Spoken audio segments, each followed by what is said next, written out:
At eto naman yung balita na kalat natin sa umagang ito.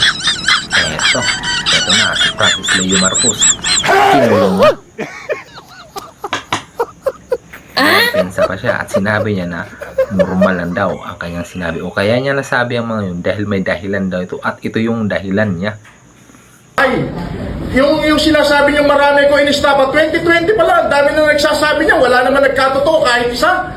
Tapos papahiyain niyo ako, national TV ng ganito, na kesyo ako daw ay nagmura kay ganito. Merong dahilan ho yun kung bakit ako nakapagsalita ng hindi maganda sa isang general. Huwag kang umiyak, tanga ka. Iyak. Wala, meron hong dahilan yun.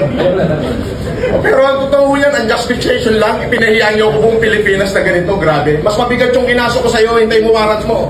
At ito naman, si Larry Gadon, nagngawa na naman. Kasi nga, ito siya. Tumanggap din ata ito ng mga pabuyag.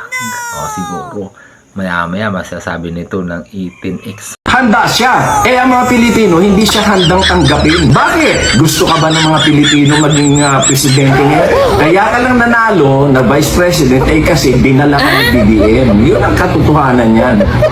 At ito naman yung naging reaksyon ni Kylie Padilla. Ito yung panayam kay Kylie Padilla na ang sabi niya pa daw umano na kung tatakbong vice-presidente itong si Robin Padilla o si Ka Robin, ito, na isa na ngayong Islam, aalis daw siya ng Pilipinas. Ang sabi niya, dahil gusto niya daw ng mapayapang pamumuhay. Si Kylie Padilla kasi isa ito sa anak ni Robin Padilla na nasa showbiz. At yun lamang ang nakalat natin balita sa ngayong araw. Mag-subscribe na. Handa siya. Ang mga Pilipino, hindi siya handang tanggapin. Bakit? Gusto ka ba ng mga Pilipino maging presidente ngayon? Kaya ka lang nanalo na vice president kasi dinala ka ng BBM. Yun ang katotohanan yan. Ay, yung sinasabi niyo marami ko inistapa, 2020 pa lang, dami na nagsasabi niya, wala naman nagkatotoo kahit isa. Tapos papahiyain niyo ako, national TV ng ganito, na kesyo ako daw ay nagmura kay ganito. Merong dahilan ho yun kung bakit ako nakapagsalita ng hindi maganda sa Huwag isang kang general. umiyak, tanga ka. Iyak. Wala, meron hong dahilan yun. Pero ang totoo yan, ang justification lang, ipinahiyaan niyo ako buong Pilipinas na ganito, grabe. Mas mabigat yung kinaso ko sa'yo, hintay mo warrants mo. Para maklaro lang, no? Nag-deliver sila sa Ilocos Norte, sa bahay mismo. At sa Paway, sa bahay ni BBM. Ha? Oo.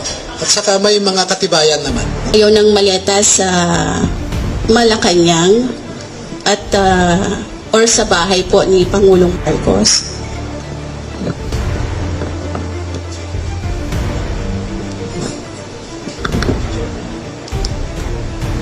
Opo. Ako po si Belner